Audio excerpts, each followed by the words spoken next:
listeners. Today we have an episode of Special Topics on the Fight or Flight Network. We are going to discuss the true horror, mortality, and how it bleeds into horror cinema. We want to talk about diseases and fear of the unknown and all that good stuff that we, as people who like to weave tales, weave it into disgusting horror, demons, ghosts, ghouls. I don't have a demon handy, but I do have a Jawa, and that's close. Jawas, they steal stuff. That works. Yeah, my kids.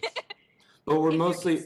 If you're a robot, yeah, they're absolutely terrifying. They'll rip you to pieces. Exactly. But we're mostly talking about diseases, right? Coming off of... inspired by The Taking of Deborah Logan, the film about dementia. This conversation came up as we were talking about doing The Taking of Deborah Logan, and Kenda had a bright idea to just discuss disease and horror and all that. So, yeah, special topic. All right, so I guess we'll just start off. I was talking about how fear of the unknown is a big issue, and certain diseases and things like that come from stuff. Like, I was telling them how there's movies about anytime there's a new product or fad or trend or anything like that, anything that we don't know a lot about, we automatically assume it's going to murder us in our sleep. So, like, I brought up a bunch of movies. There's movies in the 70s called Grapes of Death. It's all about pesticides. I just love that title. Sorry. I know, that's the best title ever, Grapes of Death. We have, like, The Stuff and Cabin Fever are both about, like, do you actually know what you're buying? Because they're both, like, Cabin Fever is kind of like bottled water. Do you know where the water's coming from? And The Stuff is yogurt, I think, that is actually a sentient alien being that's, like, murdering people. And then there's Contracted, and Children of Men even deals with disease and how that could affect us as a society. Well, that's like a post-apocalyptic. That's a whole other kind of genre. Yeah. But explain what... Sorry. Well, explain, what was a movie you said before Children of Men, Monica? Contracted? Yeah, tell me, Contracted. What's the deal with Contracted? I still haven't watched it.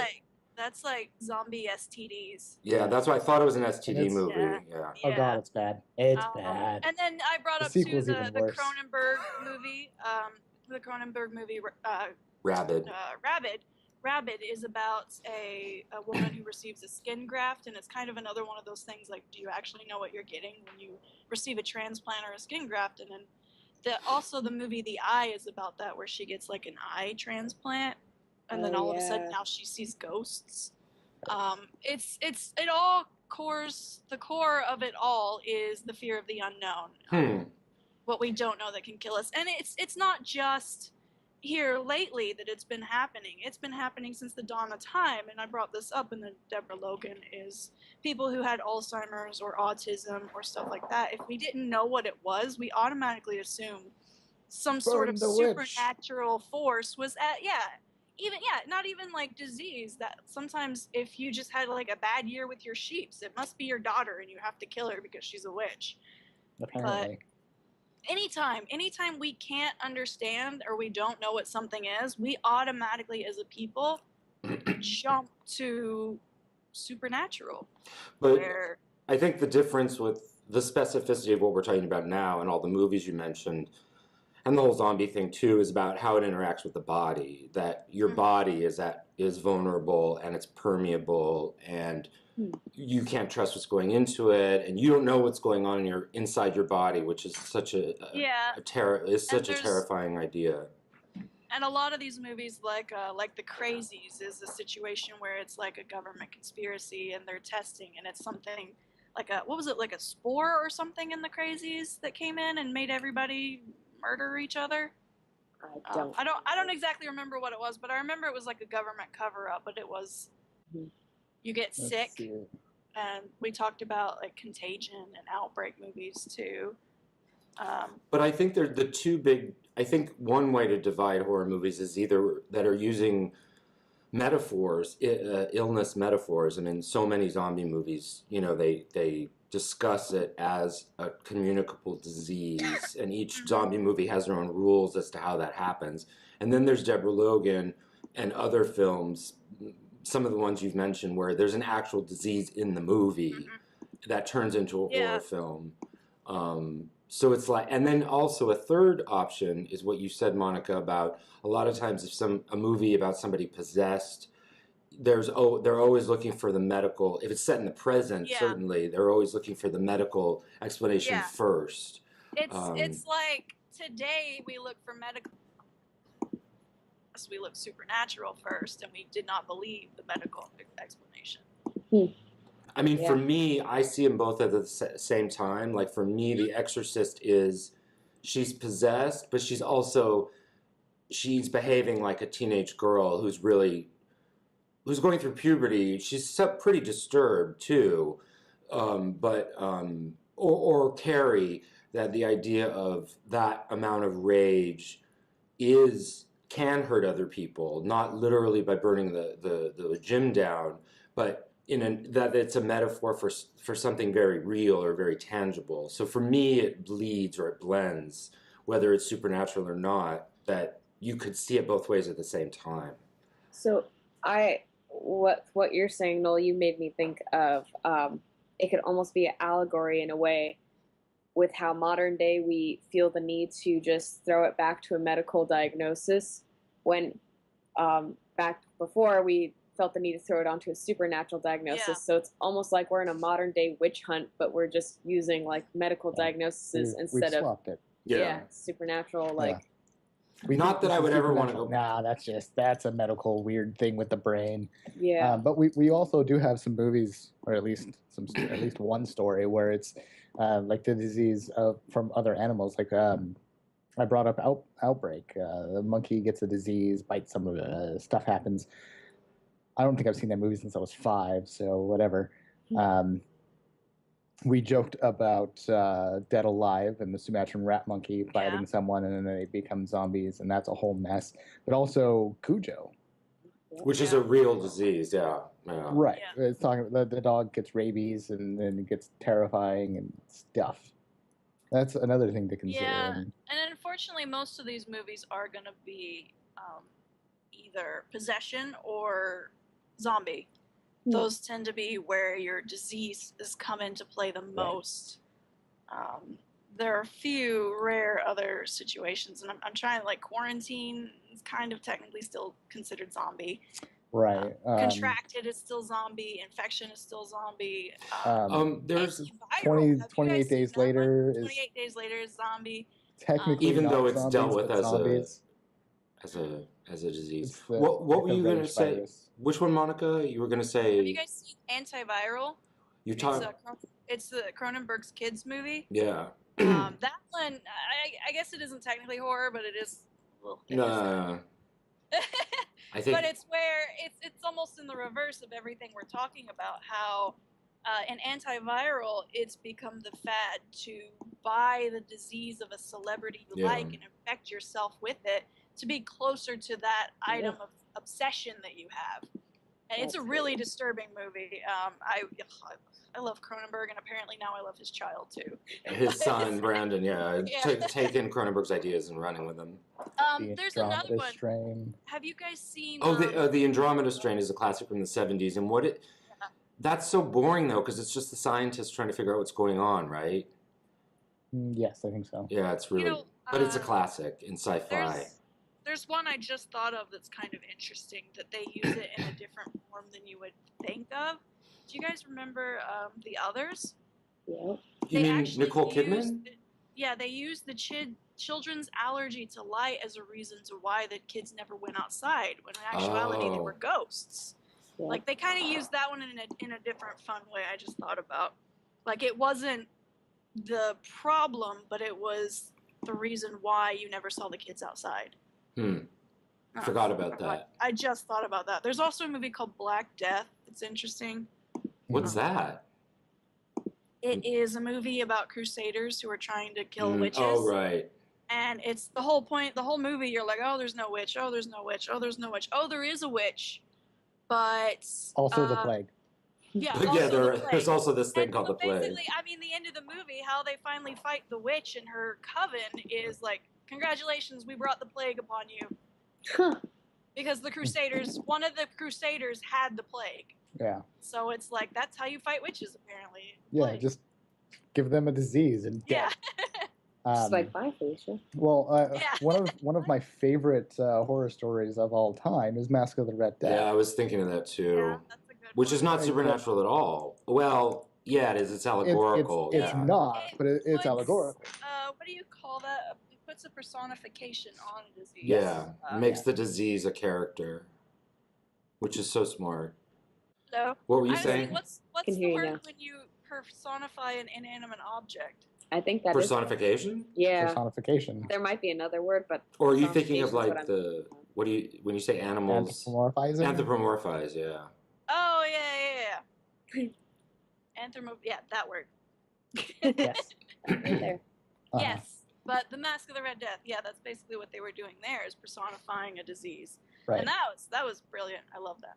Yeah, I mean that goes back a long time ago, and it's essentially just people trying to escape a disease, and then it ends up killing them anyway.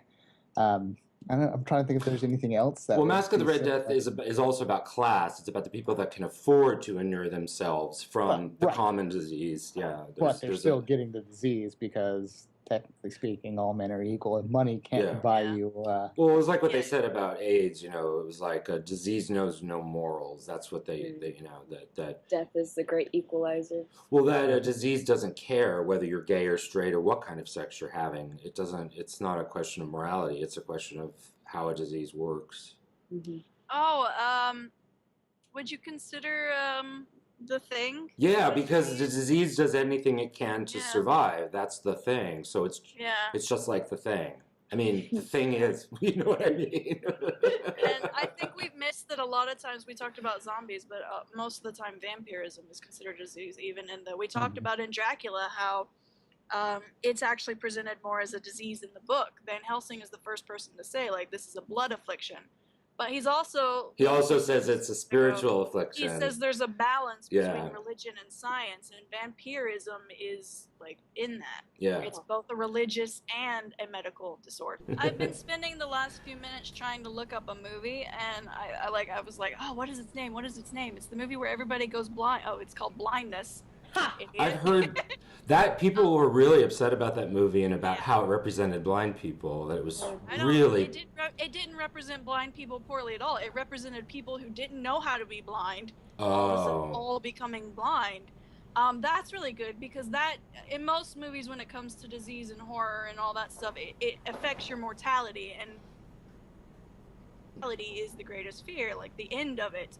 Oh, but blindness doesn't affect your mortality. It affects your sight. It doesn't kill you. It just makes everyone blind. But that's still a sense of losing control of the body. I mean, I think that's ultimately one interpretation of what the fear of death is about. It's about losing control. But is that movie any good, Monica?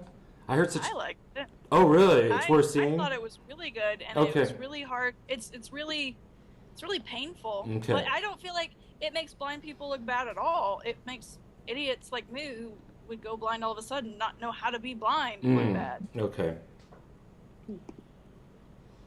But I'm also not blind, so I don't know how they feel. I don't know. They didn't watch. I don't think they could really see the representation anyway. Yeah. Oh, God. They didn't watch the movie. I'm going to hell. That was in questionable taste. But there's also situations where the movie's not about the disease, but the disease is what affected the world in the movie. Like that one with Stephen King where the Stand? The Stand, Post-apocalypse. where it's Stand, basically there's like a flu that wipes out everyone except a very small population left of the world. Yeah. And it's like, how do you go on after that? And there's the 12 Monkeys. No, wait a minute. What's the deal with 12 Monkeys? I so don't remember that. So 12 Monkeys is more specifically about time travel, but Time travel, yeah. But there's time travel to prevent a to prevent Brad Best Pitt from Brad becoming Pitt an actor. performance ever. Sorry. Best Brad Pitt performance ever. Whoa. so Are good. you serious? Oh, it's so good. He's Unwatchable in that movie. All right, well, I'm sorry. Anyway, Scratch that. So, the entire idea is there is a disease that kills a whole bunch of people. Stuff happens, so they send someone back in time to stop it. But technically speaking, going back in time is what actually causes. And it's a mess. Huh. My question is the question I had about Deborah Logan. Why make a horror movie about a disease that's already horrific? That's really the question. One of my questions is like, in the case of Deborah Logan, they were trying to illustrate that this woman was a very strong woman, and she was able to fight off this spirit for so long until she got to the point of a mental illness she could no longer fight off. And so saying she had Alzheimer's and she was losing her mind was what finally brought her to the point of not being able to fend off this guy who was in the woods trying to come at her this whole time, which was the guy that she killed. So in a way, Deborah Logan isn't really a film about Alzheimer's. It's really just a plot point in a way. It's really just a narrative. I'm not saying that positive or negative.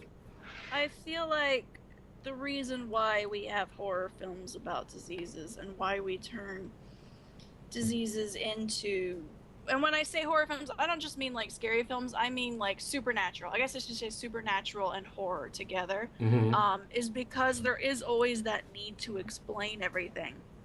And we had this kind of like a drop-off point when it came to cinema and storytelling, where when science started explaining everything wasn't believable anymore. Like these witches and supernatural and all these things were no longer believable in media, in stories, because there was a reasonable explanation. So in order to make it sort of a thing too, is to say that it does have a scientific explanation as well as the supernatural explanation. This demon possession presents itself as Alzheimer's. This whatever presents itself as bipolar, or this zombie outbreak was caused because the hybrid of these two diseases, because people can't keep their hands off of science machines. No, I think you're right. So in a way, there was a point where it was like in cinema anything was possible because nobody really understood how anything worked, and not just cinema. Wait. Cinema, that whole but let me just say, I think you're right when you say media, but I think cinema, the birth of cinema comes long after the kind of medicalization. I meant storytelling. Yeah, but I think you're right, and I think cinema in a way is a way of reinvigorating these questions of like the supernatural versus the unexplainable or the inexplicable. That I think that people say, well, everything's explainable by brain chemistry, and that's what makes it different from what you were saying. What we were saying about how, it was what we call epilepsy now was witchcraft then. But if you're not a medical expert, it may as well be witchcraft, right? If you have to deal with somebody with epilepsy, it's like it doesn't change how you react to it or what you have to or dealing with it to a certain extent, So or Alzheimer's. Question. Did you watch that movie, The Falling? I know you told me about it. With yes, girl from, I did. For the girl from.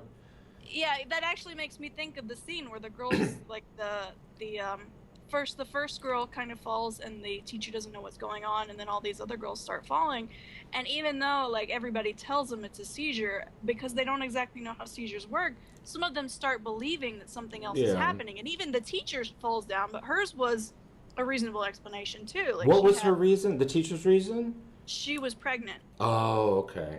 This is a movie. This is a recent movie about schoolgirls at a school for girls set in like the 50s in England, and how the girls start having this seemingly communicable disease where they faint. They have this whole fainting thing.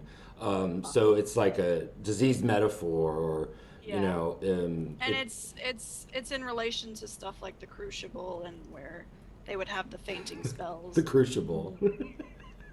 Sorry, I love that. It's so cute. That's so funny. Anyways, but it's like when the teacher passed out and everything, everybody, like, because they didn't know the full circumstances or they didn't understand what was going on, of course to them it looked like this crazy supernatural phenomenon where everybody was passing out. But they never really explain it. I mean, they keep it somewhat ambiguous, right? I can't remember it very well. They explain the teacher and the girl that died. They only explain those two. What was it? And the rest of them, yeah, we're not sure. Had like an aneurysm or something. Yeah. I don't remember. They did say like one of the teachers mentioned it and call like passing like the principal or whatever. Right. Yeah, and she was talking to that other lady. She's like, "Oh, she was so young. Like that's so bizarre," kind of thing. I'm sorry, Brady. You were going to say something, and we just completely railroaded you. you. To answer your question of why make a horror movie about a disease that's already horrifying is because it's scary. It's a way of dealing with it.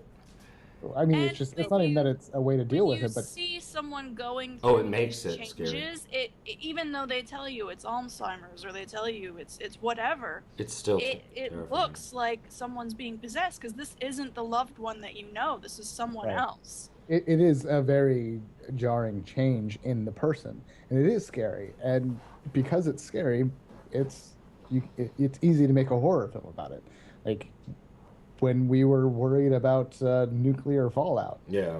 Horror movies dealt with giant nuclear. It's scary, so use it. And coming from my experience of dealing with mental illness and stuff like that, it is very weird to see that sort of reaction to through the people. Like my grandfather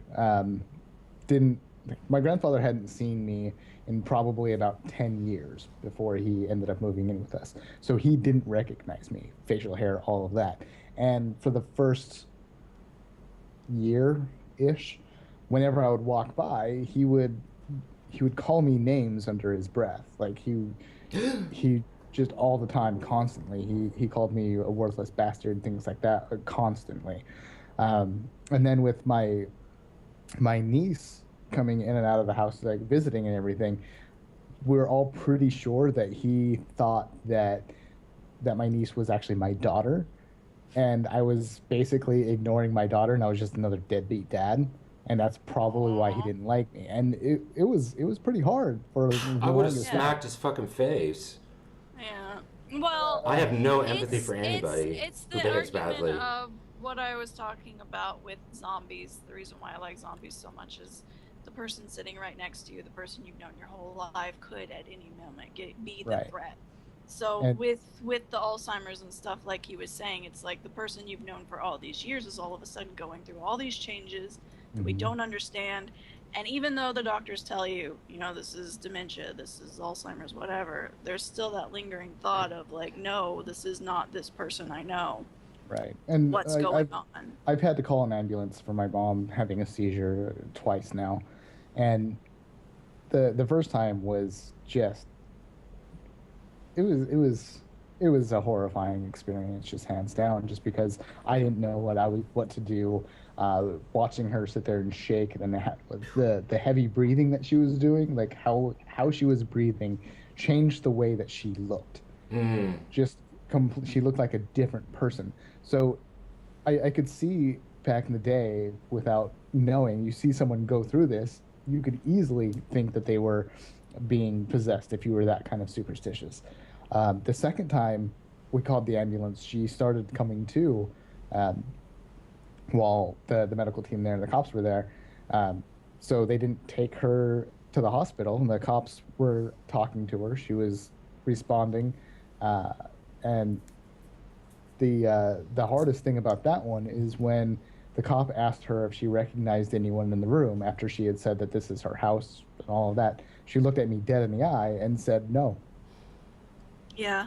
One of my cousins has the same issue. And they wouldn't. She didn't recognize anybody from our family. But they wouldn't take her to the hospital this time, right? No.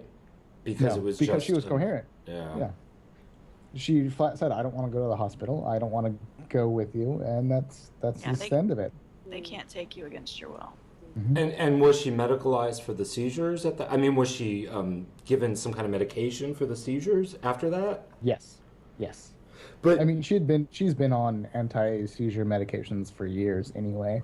But for you, would seeing a horror movie that deals with this in a literal way, or starting out with the literally and then maybe going somewhere more supernatural. I mean, would you find that useful or interesting, or does it is it just redundant? That's my that was my concern about Deborah Logan. It has its place. Like in Deborah Logan, like I said in the review of that, it does hit a little close to home, and it is interesting to see, and it did kind of attach me to the movie a little bit more because of that. But as soon as it takes that supernatural shift, and I don't have that same attachment, but it's I mean, in some ways, the supernatural part of the allegorical part gives you some distance on it. In a way, it helps you, and that's supposedly what horror films are.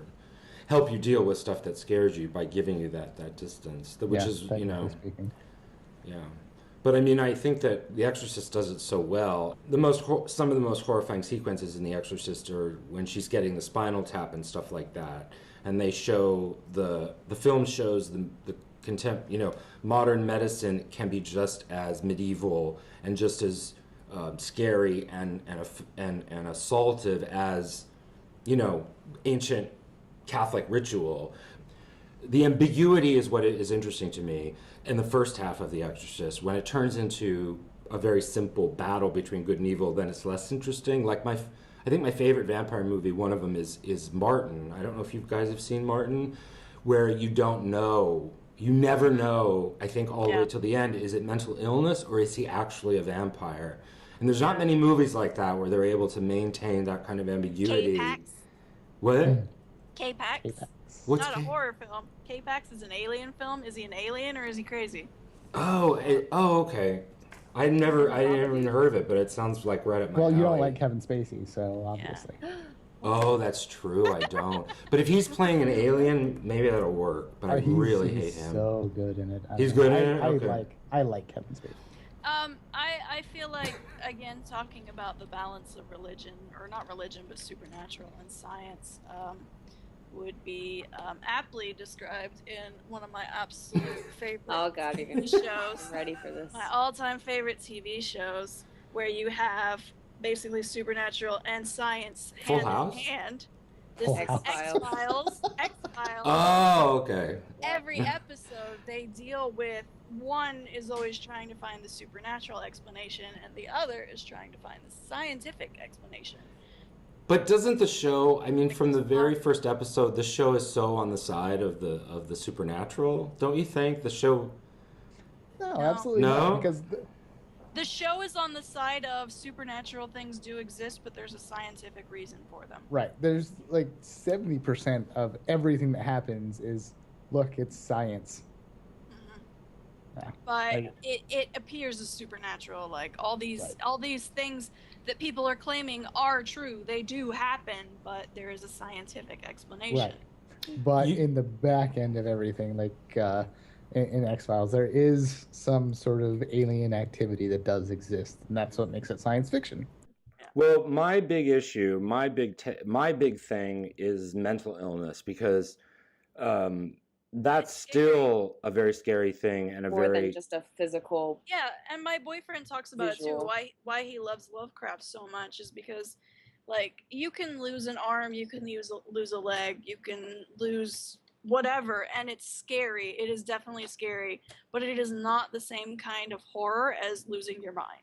Well, the other thing is, yourself. I think we know a lot more about the body than we do about the mind at this point, and I think that mental illness is more omnipresent than we realize, and homeless people, and I mean, it's huge. But representations of, I like serial killer films, but there's always that. I watched, because of you guys' recommendations, I watched May, and I watched Excision, and I'm trying to think of any other films about this whole thing of young women with serious... Well, preface, I did not recommend Excision.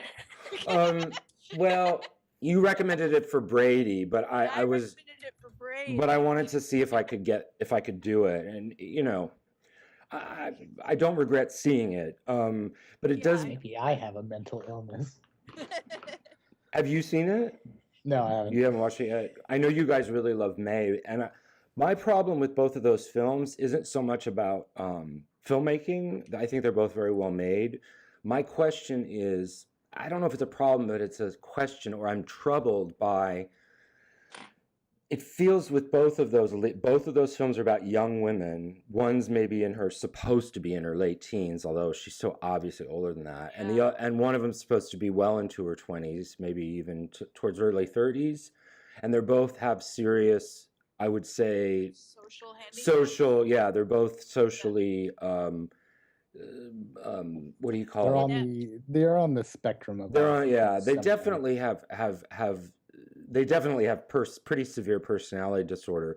But with both of those films, and I have to say particularly with May, I felt like each scene she had a different disease. Like in this scene she does cutting. In this scene she's really into blood play. In this scene she really enjoys watching animals being hurt. In this scene she identifies with the doll. In this, like every scene, I was like, I cannot keep track of all your symptoms and all of your cutting and blood play is very like interwoven. Well, it got very sloppy to me. I felt, but of course, at that point, I say, wait a minute, maybe a psychologist would see this and say, oh my God, this is exactly the symptoms of somebody with this such and such disease. But I felt it's so weird because it's like, should I judge? Should I go off my instincts? Did the filmmakers do a lot of research?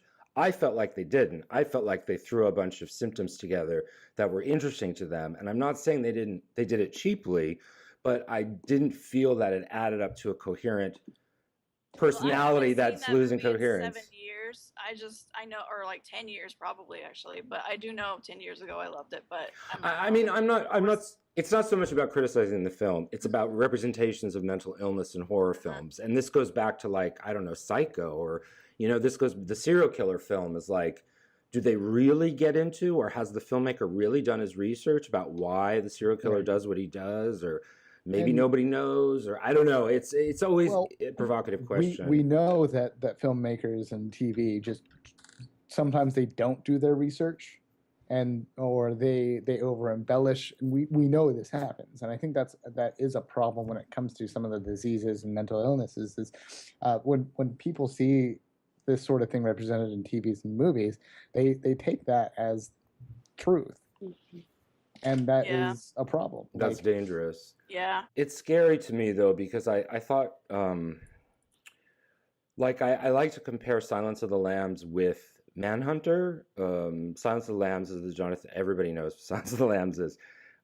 Manhunter is the one with the dude from CSI. Yeah. Huh? Yeah.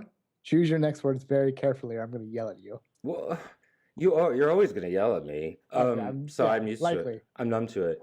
Manhunter takes place before Silence of the Lambs in the book series as written by Thomas Harris or whatever. And my feeling is that Silence of the Lambs presents a very sensationalized and very... I don't know enough about psychopaths to know, but the two psychopaths in that film were presented as monsters, whereas I thought that Manhunter was better because the psychopath in Manhunter... but Manhunter is not Silence of the Lambs. Manhunter is Red Dragon. Yeah, I'm just saying in terms of the way... They're both the same source material, and there is a couple characters that are carried over from one to the other. I mean, but I'm saying that the main psychopath, who's not that different from the psychopath in Silence of the Lambs, let's say, and Hannibal Lecter's in both, I felt that Manhunter, just in terms of style, did a much more low-key, that the psychopaths in Manhunter weren't like having a spaz, whereas I think both, acting-wise, I think both of the psychopaths in Silence of the Lambs are like cartoon characters. They're preposterous, even though it may be accurate. I don't know. Part of the problem with Manhunter is they don't get into the fact that Will Graham is a psychopath. Right, but I'm saying I'm talking about the representation of the Red Dragon, not Will Graham. Right, but and even Hannibal Lecter, it's like they're not showy performances, and I believe Tom Noonan. I mean, I think Tom Noonan's crazy anyway. The actor who plays the Red Dragon in Manhunter. So he did it it was an internal... The performances in Manhunter are very internalized, right? They're not very externalized, and that makes it in some ways that makes it feel more accurate to me, or more frightening, or more real, and not so hysterical. There's a hysteria to Silence of the Lambs that I find very off-putting and kind of cheap, even though I know I know the filmmaker didn't intend it to be sensationalistic, but it really makes them monstrous. Whereas I think even the most superficial gloss on serial killers is always, we didn't know he was crazy, or that you don't see it on the surface. If you saw it on the surface, they wouldn't be serial killers. They would be like, they wouldn't be very good at being serial killers.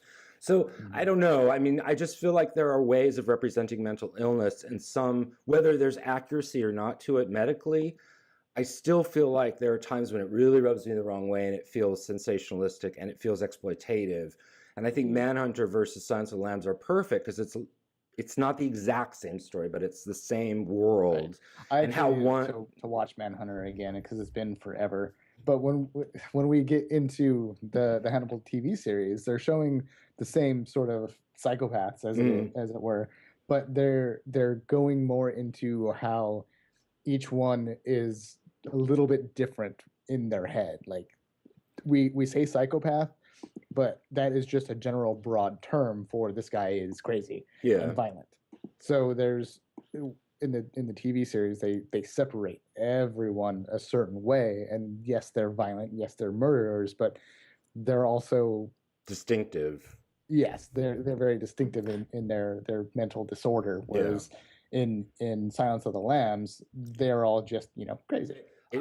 I guess what I'm saying is there's the medical issue with mental illness, and then there's the representational issue. And I guess I always go back to storytelling and how things unfold narratively, because that's going to convince me. You know what I mean? Even though a medical professional might say Tom Noonan's character in Manhunter doesn't at all reflect the actions or behaviors of a psychopath. Right. I don't know. And that's where my point was, where people, the general population, see it and they're like, oh, I guess that's how this is. That's what AIDS is. That's what dementia is. That's what bipolar. All of that. Like, that's where they get these ideas, and it's not always true.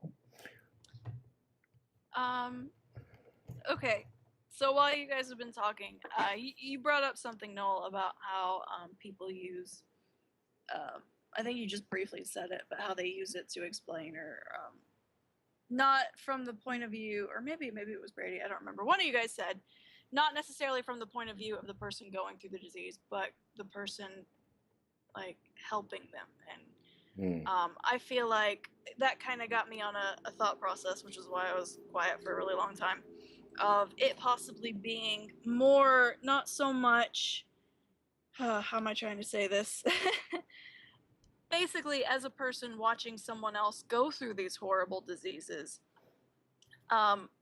putting a physical manifestation to their fears, and using it as almost their own therapy for it, like saying, if you create a fictional character and tell a story about them, you're not talking about your mother who has this mental illness. This is a fictional character, but this is your nightmare fuel. This is your fears around it. And then I just started looking up a bunch of other good horror films that talk about certain issues in mental illness as well. And two, I have like a few of them that are about just obsession gone wrong. Antiviral, we've already brought up. Extreme obsession issues. Black Swan is another one that's an extreme obsession. Misery is another one, going back to Stephen King. Extreme obsession turning into horror material. Yeah. And then there's also the fear of letting go, kind of messing up people. And they brought it up in the Deborah Logan movie with the woman who wouldn't let go of her own daughter and ended up exhibiting signs of her child. But there's also movies like Uninvited, Tale of Two Sisters, where it manifests in a mental disorder. Like, the girls literally think they see their sister. They don't acknowledge that they're dead. There's also a Czech Republic movie called Austin Little Otik. Oh, I heard about that. It's supposed to be really good. it's really dream logic-tastic. I like it a lot, but it's a woman who wants to have a baby really bad, and I think she has like a miscarriage or something, and she can't accept it, and she becomes to believe this tree root is a baby, and she believes it so much that it becomes a baby. Well, it's like Pinocchio. I mean, it's like a retelling and then, of Pinocchio. well, but then it goes on a murdering spree. Oh, well, because then it's not like it needs Pinocchio. blood. But yeah, and so I was thinking I about want to watch how Grace again. watch what? Grace? What's that? A woman basically gives a stillbirth, and then her Yeah. love brings the child back, but surprise, this Yeah. child's actually a zombie and weird. I don't know. And then There's craziness quite a ensues. few about babies. There's Unborn, and oh man, there's an old Italian one, and I can't remember the name of it, where this woman has a baby and it ends up being a monster baby, but because it's her baby, she won't let go of it, and she like starts murdering people, and she goes on like these killing sprees to like feed the baby. Yeah, like this is legit the Can't every remember. storyline for every demonic baby Yeah. story ever. So But then also there's a lot of movies just about depression. Antichrist and Babadook were about depression manifesting in other ways. yeah, and I no, think Antichrist is about how women are the root of all evil and suffering, really. But it does deal with, I mean, all of Von Trier's films deal with depression somehow or another because he suffers so terribly. But the Babadook, I felt, I wasn't clear about the progression of her depression, and maybe it's because I needed to watch it again or I wasn't watching carefully enough, and I think I watched it before I was on the podcast, so I wasn't thinking as analytically or as clearly, but I felt that took some shortcuts. Well, I don't know. I can't talk about the Babadook until I watch it again, because she should just be killed for being abusive. All She abusive was a parents. very bad mother. I think all bad parents should be killed. Anybody who kills a dog should just be murdered. I don't think anybody would have any problem with that. I had no empathy for her. Let me put it that way. Obviously, you Hers agree was- with John Wick. Does he kill a dog? No, No. John Wick No, like someone avenges kills his his dog. Oh yeah. I can't wait to see that. Oh, it's so good. But I guess Takes out like an entire mafia ring just for his puppy. So, what you were saying about the Babadook, Noel, I found it interesting in that, because I've been diagnosed with depression since like I was a child, so watching that for me was interesting because. Oh, I have a whole panoply of drugs. I'm just not going to show them to you. But yeah, go ahead. It's interesting TMI. because all that she had, it didn't seem like it was just depression. No, I mean, it wasn't obviously in she was her case. already abusive too, but there was like maybe some like anxiety, some mania, like there's some weird stuff going on. hmm So I wonder if people do watch that though and think like, oh yeah, that's what depression looks like. Like I would know. In her story, they talk about with her and her friends and such, how she's got other issues, but it all started when the husband died, and it Right. started with depression, and then just kept growing into the beast that was the Babadook. Mhm. Yeah, hers is definitely not just depression. Same as Antichrist is not just depression. Not It's just about depression. cutting off your womanhood, quite literally. But I think with the Babadook, it's funny. Sometimes you feel like you don't get enough psychological explanation, and sometimes I feel like I add way too much. And my whole thing was like, well, she's getting off. No, I am the queen of adding way too much into the story. Oh, right. No, but for me, it's in a critical sense. It's like, oh, well, she's suffering. She's getting off on her own depression. She's, any normal person knows that you get rid of somebody's stuff pretty soon after they die, or it's just going to be bad for you. I mean, maybe a lot of people don't know I that. don't you think maybe that's how it keep one or works. two. You keep mementos, but you don't keep everything. I don't know what Move people. on, you do need to get rid of. But most she of was the stuff, so but you keep victimized. mementos. My question with the Babadook, let me put it this way. I don't know if if I was supposed to feel sorry for her because everybody was dumping on her and people were so horrible to her. And she walked around like this helpless. Wait, let me finish. I thought the character Please was, do that again. I thought the character was getting off on her own victimization. I had no empathy for her whatsoever. So when this thing possesses her, I have even less sympathy for her because it's like you just want to feel bad. You just are satisfying some internal need. Now, I'm adding a whole bunch of psychology. I don't know whether the filmmaker wanted anybody to do that or not, but it made it very hard for me to have any connection with that character whatsoever or give a shit what happens to her. You are supposed to feel sorry for her at the beginning, which I but didn't. the more it goes into you realizing that it's her fault, and you go on that journey of discovery with her, because it takes her a while to realize that she's the problem, and that's the problem, is she doesn't realize she's the problem. Right. No, I hear what you're But saying. once she does, once she admits it, and I love too that they don't get rid of the Babadook, because you do not get rid of mental illness, but you take care of it. And you control it, and you acknowledge it, and that's what she does at the end of the movie. I know, I realize that. Yeah, it supposedly hasn't. They do want you to feel sorry for her, and then you start realizing, no, this is all her creation. But if I saw a mother-child relationship like the one in the Babadook, I guess I would ignore it or run away. Because what do you do in a situation like that? Shake the mother and say you're the problem, or maybe we're getting her in the basement like the Babadook. That's what I just say. Just kill her. But that's might be a little extreme for some people. But I mean, the big thing that people don't. I mean, we all joked about when we did the review. I say we all. It was me and Crystal. We joked about when we did the review, but it's really an insight to exactly how dark the mother had been towards the child. Is when she's talking to social services. And the little kid says, like, oh, this was my first birthday party. And I'm like 12.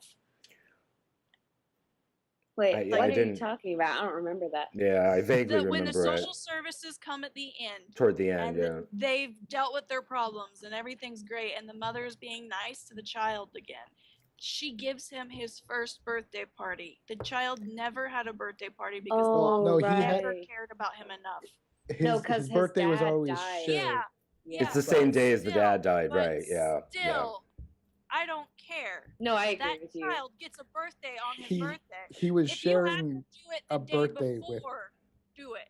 He was sharing birthdays with someone else. Like that was his. He was sharing a death day for his own. His birthday is the father's death day, right? I'm pretty sure. His sister purposely put the other child in his birthday, even though it was 2 months beforehand, because the sister knew that she was not going to throw a child for her or a birthday party for her nephew. Right, because but that wasn't his birthday; it was 2 months before. Right. No, I think the father died on. Yeah. Okay, the child's birthday is the father's death day. That's why the mother didn't want to give a birthday party, because to remind her, and the aunt said, "We'll include your little boy's birthday and my little girl's birthday, so at least he has a birthday party, and it'll be." Yeah, but did you watch the birthday party? He didn't have any presents. He didn't have a cake. He didn't have anything. It was the little girl's birthday party. Again, it goes to my argument that she should just be killed. The one that we see, the sister said, "No, we're done doing this." Yeah, because his behavior had gotten so bad. Yeah. Yeah, so the one we see is not till the very end. Yeah. I guess I don't know. I don't know if we've gotten. You still don't know if he's dead or not in the end. Your aunt has to throw you a birthday party because your mom isn't going to, and it has to be like 2 or 3 months before your actual birthday. Well, okay. So going back to the disease thing, I hope we didn't. I think I'm trying. I don't know that we went too far, but So you think the Babadook is a representation of her mental illness? Yes. Okay.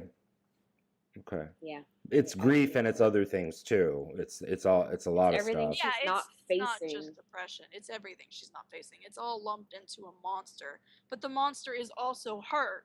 Yeah. Well, she becomes she's not facing herself either. Like, she's not facing what she's become and how she treats her own child, and the fact that her own child is scared of her. She doesn't want to face that. And I love too that the book for the Babadook says you can never get rid of Babadook. Like he never goes away, because your grief, your anger, your depression, your problems aren't ever going to go away. Can anybody think of another movie about mental illness where it gets represented as a creature or a monster? That's pretty. I guess that was part of the breakthrough of this film. I'm sure it's happened before. Yeah. Frontiers, kind of. Oh, what about Frontiers? Oh, she is the killer, but because she's crazy. You're thinking of High Tension? High Tension, Sorry, High Tension, not Frontiers. Yeah. Spoiler alert. Yeah. Session 9 could kind of be one too. Kind of. It's not quite a physical manifestation. Yeah. But I really liked how that one. I tried Googling movie where mental illness is manifested as the monster, and I got That's just a very specific search. 10 pages about Babadook. Seriously? Yeah, Wow, I'm not surprised. Babadook. I bet we could like find more if we had more time to like. Yeah, But if it's I not had a thought it's about not a this common thing. beforehand. Man, that I'm should have been the sure. focus of our discussion is physical Yeah. manifestations. I'm pretty mad at myself for not being able to think of something like off the top of my head. You're fine. Ugh. I guess Manhunter is one of the only films I've ever seen where I empathize with the serial killer. Let's put it that way. I can't think of any movies. I mean, the popular movies, the serial killers are just ciphers. They're not even, I mean, in Halloween, the whole point is that we're not even sure it's Right. a Or human. Silence of the Lambs or Yeah.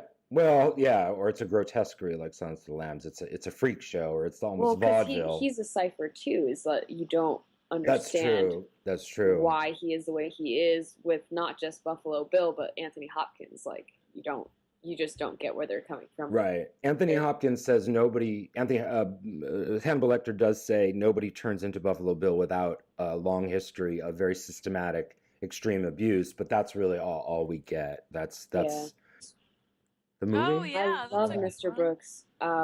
That kind of played with the idea of you're born with it, Yeah. which was interesting, and that at the same time it was your responsibility to handle it. Ooh, but it's a horror It is, film. in fact, not Maybelline.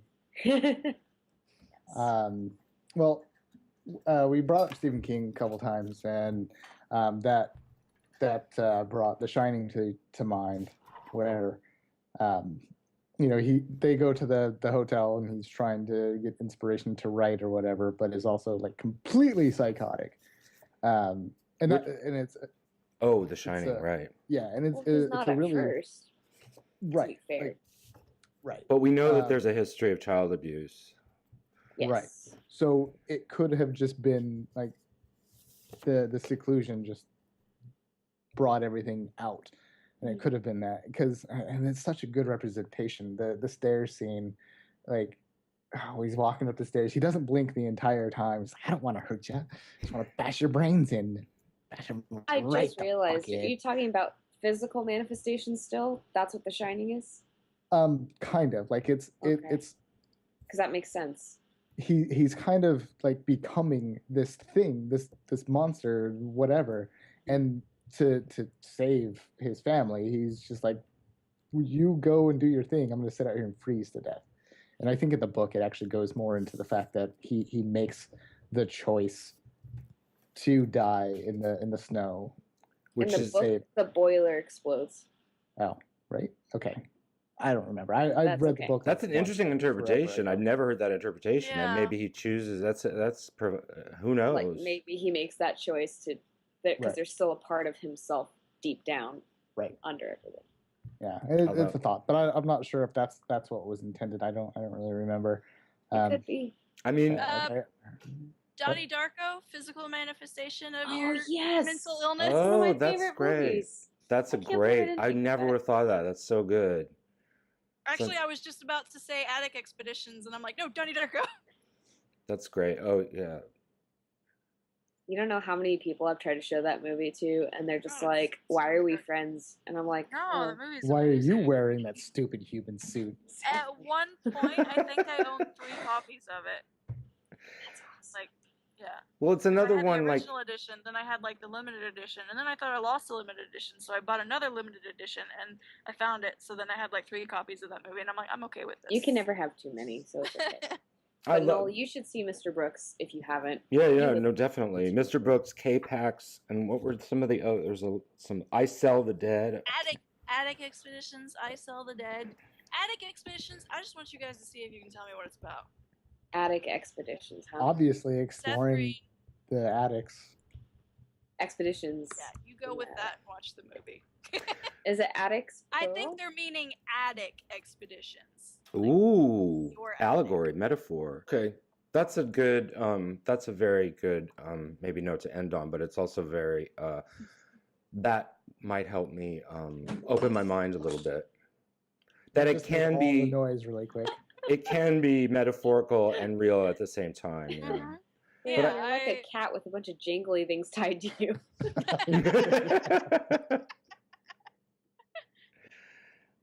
A lot of it bases down to we will always be afraid of what we can't understand. And even though there is science explaining these things, because we don't fully understand the science ourselves and we see it, some of these diseases do manifest like a demon possession Oh, would. totally. You've heard these stories your whole life. So even though the science is saying, like, look at this blood test, you're still going to see demon. So as long as we fear things that we don't know about, we will always have scary stories about these issues. Pretty much. I think that's the gist of it. That's what it comes down to. All of it. Mhm. That's life in a nutshell. Yeah. But with horror, it always goes to the body. Whereas I think in other genres, it's maybe not so focused on the actual physical body, and that's what makes horror so I visceral. mean, even in the sense of, you mentioned it before, certain zombie movies are more of our fear of like other nationalities. And, Right. There's like, that metaphor too. Yeah. it's not just body. That's. I guess you're it's right. fear of everything we don't know and understand. Mhm. Yeah. Because I wrote about this, and it's an interesting question. Can you have a metaphor? Oh, you're not hearing me?